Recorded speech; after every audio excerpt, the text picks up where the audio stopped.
tahu yang tinggal beratik dalam masjid. Kau yang tak jual zakat fitrah, jual zakat fitrah gulam. Ya ambil bang yang nunggu empat dalam tuan macam zakat. Kasihan gila. Ha? Di antara sebenarnya lapan lam parik salam. Kesal yang tajuk yang gak tajuk zakat. Ha? Ku orang-orang yang saleh, ku orang-orang yang taat, ku orang-orang yang takwa. Beda tajuk zakat, ku orang yang sembahyang. Walaupun mengih dalam kampung, ada biru ya. Bah mengih ke dia. Ha? Dia ada pribadi, dia tahu umum, yang lagi jalur roh je. Ada pribadi, dia tak nak pilih dia, pilih dah. Bi sedekah, bi zakat, ke orang-orang yang takwa. Pilih anak-anak daya. Ha? Pilih tunggu daya. Kayu jaman-jaman orang, ya juk zakat fitrah, ke tunggu daya. Ini dia juk bergalih, fikir, juk berada. Mana pilih? Ini anjuran agama yang kamu pura-pura.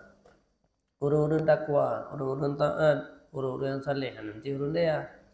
Nampak ada rumpah orang takwa kan orang dia.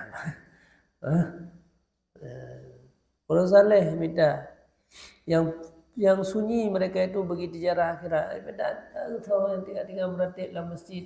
Kau yang tak jual zakat fitrah, jual zakat fitrah gulam. Ya ambil bang yang nunggu empat dalam tuan macam zakat. Kasihan gila. Ha? Ya bagi guru yang la ta'kulu pakan yang haba Nabi nekele Nabi sallallahu alaihi wasallam la ta'kulu illa ta'amu taqiyin.